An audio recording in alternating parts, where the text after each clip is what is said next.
के साबिक वजीर राना मशहूद अहमद के खिलाफ यूथ फेस्टिवल बेज़ाब्तगी केस के हवाले से आपको बताएं कि नैब का राना मशहूद अहमद के खिलाफ इन्वेस्टिगेशन बंद करने का फैसला। नैब ने अदम शवाहिद की बिना पर इन्वेस्टिगेशन बंद करने का फैसला किया। मजीद तफसीलात जान लेते हैं। सऊद भट्ट हमारे साथ मौजूद हैं। सऊद, क्या डिटेल्स हैं इसकी? सूबाई वजीर राना मशहूद अहमद खान के खिलाफ यूथ फेस्टिवल बेज़ाब्ती के हवाले से उनके लिए बड़ी खबर है। ज़ाय की जानिब से बताया गया है कि नैब लाहौर ने अदम शवाहिद की बुनियाद पर राना मशहूद अहमद खान के खिलाफ जो स्पोर्ट्स फेस्टिवल की इन्वेस्टिगेशन थी उसको बंद करने का फैसला किया है। राना मशहूद अहमद खान की स्पोर्ट्स बोर्ड केस में इन्वेस्टिगेशन की तफसीलात बाकायदा तौर पर चेयरमैन नैब को भिजवाई गई हैं। Rana Mashhood Ahmad Khan vice chairman steering committee और चेयरमैन ऑर्गेनाइजिंग बॉडी भी तैनात रहे। ज़राए की जानिब से बताया गया है कि 2013 से लेकर 2014 के दरमियान यूथ फेस्टिवल में राना मशहूद एक सूबाई स्पोर्ट्स भी रहे। इसके हवाले से अब बाकायदा तौर पर जो पूरी रिपोर्ट है वो चेयरमैन नैब को भिजवाई गई है, जिसमें कहा गया है कि राना मशहूद के खिलाफ डायरेक्टली उनकी इन्वॉल्वमेंट साबित नहीं हो रही और इसकी बाकायदा तौर पर जो इन्वेस्टिगेशन बंद करने की मंजूरी है वो चेयरमैन नैब ही देंगे। जरा ये कंफर्म कर रहे हैं कि राना मशहूद के अलावा साबिक डीजी स्पोर्ट्स बोर्ड समेत दीगर पर बेज़ाब्ती का केस वैसे ही चलाया जाएगा और ज़मीनी रेफरेंस में जो फाइनल रेफरेंस है उसके लिए भी सिफारिशात तलब कर ली गई है। जी ठीक है साउथ बट, बहुत शुक्रिया आपका। एक दफा फिर से बात करें डिफेंस में अमीरजादी का छड़ी से दुकानदार पर तशद्दुद के मामले पर। ई चालान जमा न कराने का मैसेज मौसूल न होने पर तशद्दुद का निशाना बना दिया। तशद्दुद करने की फुटेज सिटी 42 ने हासिल कर ली है। अपडेट्स लेंगे आबिद चौधरी से। आबिद चौधरी, बताइएगा पुलिस की जानिब से मुकदमा क्यों नहीं दर्ज किया जा रहा, क्या बताया जा रहा है?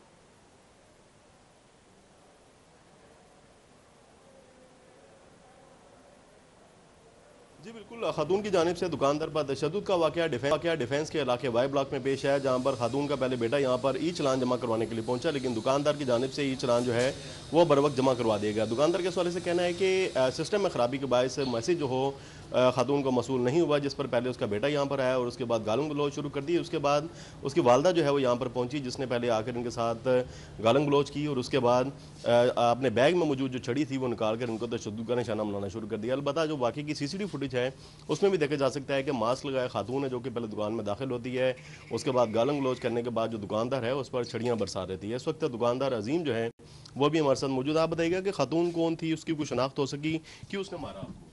और पहले उनका बेटा आया था मेरे पास चालान पे करने, सिस्टम के एरर के बाइस ना चालान उनका पे मेरी तरफ से हो गया था, कंफर्मेशन आ गई, लेकिन उनको रिसीव नहीं हो सका तो वो चला गया उनका बेटा। उसके बाद उनकी अम्मी आई हैं तो आंटी ने आकर मुझ पे छड़ियों से मारना शुरू कर दिया, जैसा कि आप ये निशान देख भी सकते हैं। और जहाँ पर जितना भी सामान पड़ा था वो सारा तोड़ दिया। एक लैपटॉप पड़ा था, 3 मोबाइल इधर चार्जिंग पर लगे हुए थे, वही स्टिकें जो मेरे इधर मारी हैं वो इधर मार मुर के सारा सामान तोड़ के तो फ़ौरन चले गए हैं, भाग गए हैं। तो आपने कोई कार्रवाई के लिए कोई दरखास्त दी पुलिस की जानिब से, कोई कार्रवाई हो सकी? हाँ जी, रात को ही वो दरख्वास्त दी थी, लेकिन अभी तक वो FIR नहीं हुई उन पर। और इसके अलावा मुझे ये भी कह के गए हैं कि अगली दफ़ा मैं फिर तुम्हें गोली मारूंगी, तुम ठीक हो जाओ, तुमने अच्छा नहीं किया। बिल्कुल, जो दुकानदार उसका कहना है कि पहले तो खातून की जानिब से गालिम गलौज की गई और उसके बाद छड़ियों को वार करके उसे जख्मी कर दिया गया। CCTV फुटेज में देखा जा सकता है खातून जो है वो दुकानदार पर डंडे बरसाती रही और इसी तरह जब उसका गुस्सा कम नहीं हुआ तो खातून ने छड़ी मारकर यहाँ पर जो मौजूद लैपटॉप थे, लाखों मालिक के मोबाइल फ़ोन थे, वो भी तोड़ दिए और उसके बाद धमकियाँ देते हुए मौका से चली गई। पुलिस की जानिब से दुकानदार भी दी गई। आबिद, बहुत शुक्रिया। सिटी 42 की खबर पर एक्शन लिया गया है। टाउनशिप पुलिस चौकी पर कब्जा वागुजार करवा लिया गया। सदर डिवीजन पुलिस ने अपनी चौकी पर होने वाला कब्जा वागुजार करवा लिया। 4 माह कबल कब्जा ग्रुप ने टाउनशिप चौकी की इमारत पर कब्जा कर लिया था।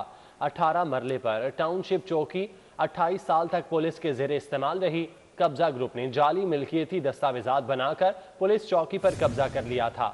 पुलिस ने चौकी की इमारत से कब्जा ग्रुप का सामान निकलवा कर बाहर फेंक दिया।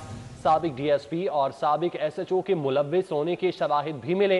SP की जानिब से बताया गया, SP हफीजुर रहमान की जानिब से कहा गया तहकीकात मुकम्मल होने के बाद कानूनी कार्रवाई करेंगे।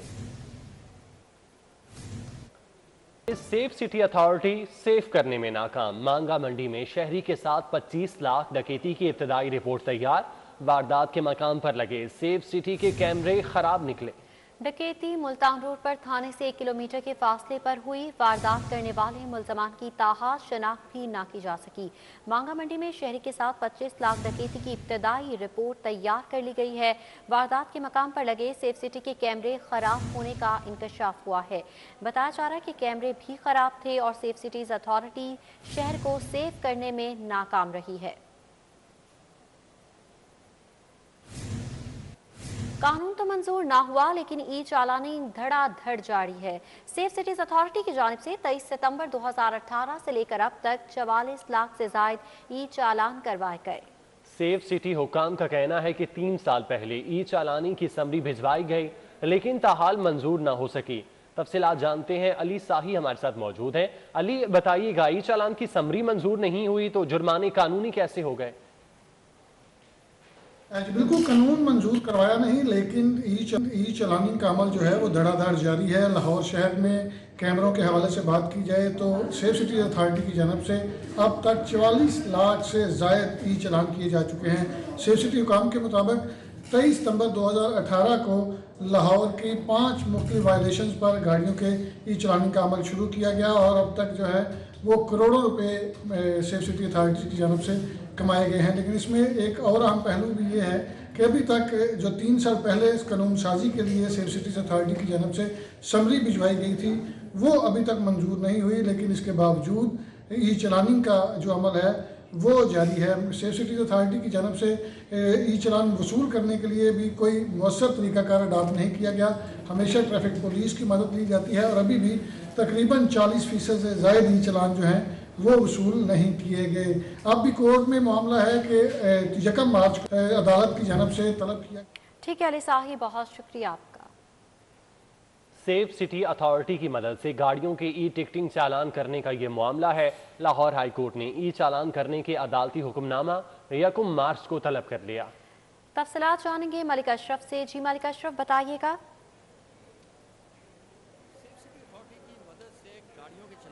उनसे वसूलियाँ की जा रही हैं और इस हवाले से केस लाहौर हाई कोर्ट में ज़ेर समाअत है और अदालत ने वो अदालती हुक्म भी तलब कर लिया है जिसके तहत ये ई टिकटिंग चलान जो हैं वो किए जा रहे हैं और वसूलियाँ की जा रही हैं। दरख्वास्त गुजार जो हैं वो सुप्रीम कोर्ट के वकील हैं काजी मिसबाउल हसन, जिन्होंने ये दरख्वास्त दायर की है। हम उनसे बात करते हैं कि वो किस हद तक मुतमिन हैं कि जो फैसला है वो उनके हक़ में होगा। काजी साहब, आप सुप्रीम कोर्ट के वकील हैं, आपने पटिशन दायर की और ये पटिशन दायर क्यों की और जो प्रोसीडिंग है अभी तक हुई उसके हवाले से क्या कहें? ये पटिशन मैंने अपने नाम से दायर की है। इसमें मैं खुद एग्रीव्ड पार्टी हूँ। मुझे रोक के, मेरी गाड़ी को रोक के उस पर जो है साबका 1.5 साल के 5 चालान जो है मुझे उन्होंने कहा कि वो आप दे दें। इनमें एक ऐसा चालान भी था जो मेरा गाड़ी ख़रीदने से पहले का चालान था। लिहाजा इस मामले को मैं लेके हाई कोर्ट में आ गया कि ये एक गैर कानूनी अमल है जो सड़क के किनारे पे खड़े ट्रैफिक वार्डन्स और सेफ सिटी अथॉरिटी कर रही है। उसका नोटिस लेते हुए जब जवाब तलब किया गया तो अदालत में ये बताया गया कि इस वक्त कोई ऐसा कानून मौजूद नहीं है जिसके मुताबिक ट्रैफिक वार्डन्स या सेफ सिटी वाले बग़ैर अदालत के किसी फ़ैसले के रिकवरियाँ करें। लिहाजा उन्होंने उस रिकवरी को जो मेरे अगेंस्ट थी उसको स्टे कर दिया और वो एक अदालत का ऑर्डर जिसकी बुनियाद पे ये सारा कुछ वो कर रहे थे उस ऑर्डर को भी तलब कर लिया है। अच्छा, आप किस हद तक मुतमिन है कि ये केस आपके हक़ में होगा? अगर कानून नहीं है और अदालत का फ़ैसला मौजूद है तो कानून के बगैर क्या वो वसूली नहीं कर सकते? नहीं, मुझे बहुत कवी उम्मीद है कि ये फ़ैसला हमारे हक़ में होगा। उसकी बुनियादी वजह ये है कि ट्रैफिक वायलेशन में चालान गाड़ी का नहीं होता, चालान उस ड्राइवर का होता है जो गाड़ी चला रहा है। अब एक ऐसी गाड़ी जो एक ऐसा चालान जो मेरे गाड़ी ख़रीदने से पहले का चालान है उसका मैं वायलेटर तो नहीं हूँ। कॉन्स्टिट्यूशनली कोई शख्स किसी ऐसे जुर्म की सज़ा नहीं भुगत सकता जो उसने ना किया हो। तो एक ऐसी वायलेशन जो मैंने की नहीं, मेरे ख़रीदने से पहले की थी, वो कैसे मुझे ये कह सकते हैं, मुझसे कैसे रिकवरी कर सकते हैं? अच्छा, आप ये भी कहना चाह रहे हैं कि अगर गाड़ी मेरी है, ड्राइवर कोई और है, चलान तो ड्राइवर का हो रहा है, वायलेशन तो वो कर रहा है, तो चलान ड्राइवर का होना चाहिए ना कि मालिक? होता ही इस तरह। चलान कानून भी ये कहता है गाड़ी का चलान, गाड़ी डिफ़ॉल्टर नहीं होती। डिफ़ॉल्टर वो ड्राइवर होता है जिसने वॉलेशन की होती है, और इसीलिए उसकी वॉलेशंस जब बढ़ती चली जाती हैं तो एक स्टेज आती है जब उससे लाइसेंस जो है मनसूख कर दिया जाता है, गाड़ी की रजिस्ट्रेशन तो कैंसिल नहीं होती। ये वो बात जो मैंने पहले अर्ज़ की कि अदालत अगर कोई फैसला करेगी और फिर वो ओनर जो है वो डिफ़ॉल्टर हो जाएगा या कोई डिफ़ॉल्ट आएगा, तो एक लेटर स्टेज पे अदालत हुक्म करेगी कि उस चालान को रिकवर कैसे करना है। ये ट्रैफिक वार्डन खुद नहीं फैसला कर सकते। जी बहुत शुक्रिया। ये थे काजी मिसबाल हसन, एडवोकेट सप्री। ठीक है मलिक अशरफ, बहुत शुक्रिया आपका।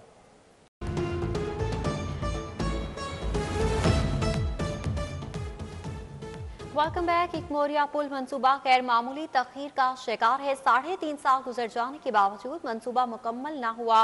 मंसूबे की ताखीर के बाद शहरी अजियत का शिकार है, जबकि लागत 43 करोड़ से भी बढ़ने का इम्कान है। एक मोरिया पुल मंसूबा गैर मामूली ताखीर का शिकार है।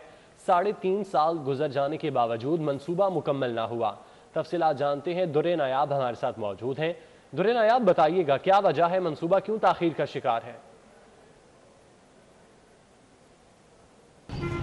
जी बिल्कुल, मैं इस वक्त एक मोरिया पुल पर मौजूद हूँ, जहाँ पर जो इसकी तोसी का मंसूबा था एक मोरिया पुल का, वो गैर मामूली तखीर का शिकार हो चुका है। 3.5 साल गुजर गए हैं, एक मोरिया पुल की तरफ कोई तवज्जो नहीं दे रहा, और इस मंसूबे के बायस एक मोरिया पुल क्रॉस करने वालों को, आने जाने वालों को और मेन सर्कुलर रोड पर भी दाखिल होने वालों को शदीद मुश्किलात का सामना है। ट्रैफिक का जो बार बार जाम होना भी मामूल बन गया है, और एक मोरिया पुल की जो तोसी का काम रुका हुआ है, उसका ना होने की वजह से भी शहरी अजियत का शिकार है। एक मोरिया पुल का ओरिजिनल मनसूबा, तोसी का मनसूबा 2017 में शुरू किया गया था, और अगस्त 2017 में इसका टेंडर किया गया। उसके बाद NOC जो है वो 1 साल की ताक़ीर से मिला रेलवे की जानिब से 2018 में, जिसके बाद जब इस पर काम शुरू किया तो एक तरफ की लाइनें तो शिफ्ट कर दी गई, लेकिन दूसरी तरफ की लाइनें जो हैं वो आज तक शिफ्ट ना हो सकी, और आज इस बात को 3.5 साल से ज़ायद का अरसा हो चुका है। 2021 में चले गए हैं, लेकिन ये मंसूबा लटक गया है। मंसूबा मजमूई तौर पर 43 करोड़ रुपए की लागत इस पर आ रही है, लेकिन इब्तदाई तौर पर 22 करोड़ से इस मंसूबे का आगाज़ किया गया। उसके बाद रेलवे की ट्रैक की शिफ्टिंग का जो डिज़ाइन चेंज हुआ है, उससे लागत बढ़ी और मंसूबा 43 करोड़ तक पहुँच गया। और 2018 में NOC मिलने के बावजूद भी LDA हुकाम आज तक इस मंसूबे को मुकम्मल नहीं कर सकते। जो हुकूमत पंजाब की तरफ से फंडिंग ना होना वो तो एक अलहदा इशू है, लेकिन मंसूबे में 2 दफ़ा कॉन्ट्रैक्टर्स को भी बदल दिया गया, और परफॉर्मेंस ना मिलने पे मंसूबा जो है वो अब लटक के रह गया है। ताम इस हवाले से LDA हुकाम का कहना है कि फ़ंड जो हैं वो तो आ ही रहे हैं, लेकिन उससे कबल जो टेंडर्स के जो रेलवे ट्रैक की शिफ्टिंग के लिए पैसे थे वो रेलवे को अदा कर दिए गए हैं, और जल्द ही नया डिज़ाइन मिल जाएगा, जिसके बाद इस प्रोजेक्ट में दोबारा। ठीक है दुर्रे नायाब, बहुत शुक्रिया आपका। अहम खबरें आपने जानी। न्यूज़ स्टूडियो से फिल वक्त इतना। देखते रहें सिटी 42।